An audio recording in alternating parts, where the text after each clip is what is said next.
Ассалаумағалейкум құрметті көрермен. Бүгінгі видеода мен сіздерге Қырғызстан туралы, яғни мәдениеті, тарихы, қырғыз асханасы, жырлары және тағы да басқа деректермен бөлісемін. Егер сен әлі менің каналыма тіркелмеген болсаң, онда тіркеліп кет. Осы видеоға лайк басуды да ұмытпа. Ендеше кеттік. Қырғызстан ресми атауы Қырғыз Республикасы, Орталық Азияда орналасқан таулы, мұхитқа шыға алмайтын мемлекет. Астанасы және ең ірі қаласы болып есептелетін Бішкек қаласы. Онда 624 мыңнан астам адам тұрады. Қырғызстанда 6 миллионнан астам адам бар. Халқының көпшілігі қырғыздар, орыстар, өзбектер, украиндар, татарлар, қазақтар, ұйғырлар, немістер, тәжіктер, дүнгендер және де тағы да басқа халықтар бар. Қырғызстанның ресми тілі қырғызша және орысша. Ұлттық мерекесі 31 тамыз, яғни тәуелсіздік күні. Ақша бірлігі сом. Қырғызстанның аумағы 199.951 километр шақырымды құрайды. Ол әлем бойынша 85-ші орынға ие. Әкімшілік аумақтық мағынада ол 7 облысқа және республикалық маңызы бар 2 қалаға бөлінген. Географиялық жағынан орталық, солтүстік және оңтүстік Қырғызстан деп бөлінеді. Енді Қырғызстанның тарихымен таныс болайық. Қазіргі Қырғызстан жеріндегі алғашқы мемлекеттік құрылымдар біздің заманымызға дейін 2 ғасырда пайда болған. Біздің заманымыздың 6-7 ғасырлары аралығында бұл аймаққа Енесей бойын түрік тайпалары қоныс аударған болатын. Кейіннен олар моңғол шапқыншылықтарына ұшырап қуғындалды. 14 ғасырда Моғолстанның солтүстік шығыс шекарасында көне қырғыз-түркі этнонимінің иегері өмір сүрді. 15-16 ғасырларда Тянь-Шань мен Помералайда нығайған қырғыз тайпалары моңғол тайпаларымен бірге бір тұтас қырғыз этносын құрды.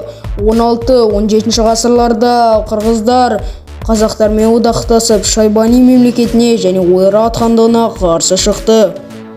18 ғасырда жоңғар шапқыншылығы нәтижесінде солтүстік аймақтарынан уақытша көшірілген қырғыздар Қоқан хандығымен бірге жоңғар хандығы мен Цин империясының одан әрі кеңеюіне қарсылық ұйымдастырылды. 19 ғасырда алдымен Қоқан хандығының иелігінде болды. Ресейдің орталық Азияға басып кіруі нәтижесінде қазіргі Қырғызстан жері толықтай Ресей империясының құрамына енді. Қырғыздар 1916 жылғы орталық Азиядағы көтеріліске де қатысты. Сол кезден бастап Қырғызстан жері Ресей империясының Түркістан губерниясына енді. Қырғызстанның табиғат жағдайы өте қолайлы. Таулы жерлеріне Ресейдің ішкі аудандарынан шаруалардың жаппай қоныс аударуы жүрді. Бұл жағдай бұрын тек қана көшпелі мал шаруашылығымен айналысып келген Қырғыз жерінде жаңа шаруашылық түрлерін дамытуға қозғаушы күш болды. 1991 жылы 31 тамызда Қырғызстан өзінің атауын Қырғызстан Республикасы деп өзгертіп, тәуелсіздігін жариялады. Кейінірек 25 желтоқсан күні Қырғызстан толық тәуелсіздігін алды. Бүгінгі таңда Қырғызстан тәуелсіздік күнін жыл сайын 31 тамызда тойлайды. Енді біз Қырғызстан тарихымен таныстық. Ендігі кезекте Қырғызстан мәдениетімен танысайық. Қырғызстан мәдениеті көшпелі халықтың салт-дәстүрінің, әдет-ғұрыптарының, дүниетанымы мен менталитетінің әрекеті ретінде және әлемнің басқа да халықтары сияқты өзінің мазмұны жағынан күрделі және бай этникалық кешен. Оның сипатты белгілерінің қалыптасуына түрік-моңғол көшпелі мәдениеті үлкен ықпал еткен. Қырғыздардың әлемдік аренадағы ең басты мәдениеті Манас эпостық жыры.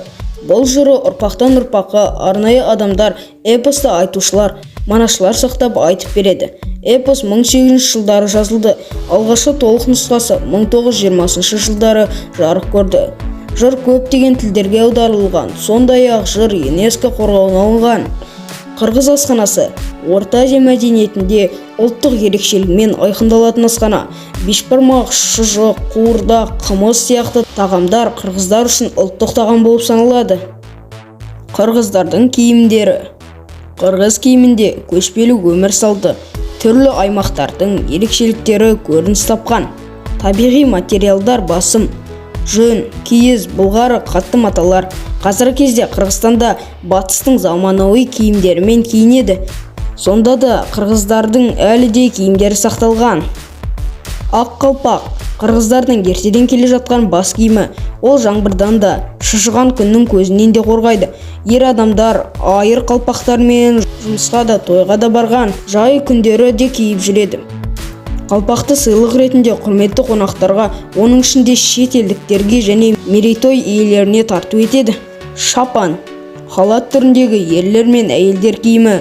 Үйден шапансыз шығу әдепсіз болып саналады. Шапанды мақта немесе түйе жүнінен тігеді. Сыртын барқыт, шұға маталармен тыстайды. Қазіргі уақытта шапанды қарт адамдар киеді. Салт дәстүрлерге байланысты жасалатын тағамдар. Бірінші тағамымыз чоң көжі. Көне замандардан бері келе жатқан тағам түрі. Халық арасында оны жаңа жылдық көже, көктемгі көже, үлкен көже деп те атайды екен. Бұл көжені наурыз айының 1-ші күні, яғни 22 наурызда қазақтар сияқты ойлайды ғой. Мұсылман күнтізбесі бойынша жаңа жылдың құрметіне дайындалады. Бұл күні бүкіл ауыл жиналып далаға от жағады.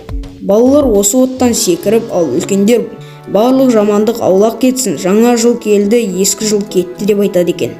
Осы көжені барлығы дәм тату үшін үлкен қазанға пісіреді. Сүмелек. Сүмелек деген тағамды баба диқанның құрметіне беретін болған. Ерекше тағамдар күзгі мал сою кезінде жасыл жайлауға шығарда, сонымен қатар егін жинау науқаны уақытында арнайы дайындалады.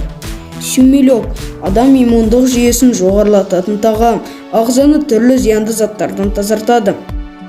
Осымен құрметті көрермен, бүгінгі видеомыз соңына жетті. Арнаға тіркеліп лайк басып кетуді ұмытпа, себебі келесіде сен менің видеоларымды көрмей қалуың мүмкін.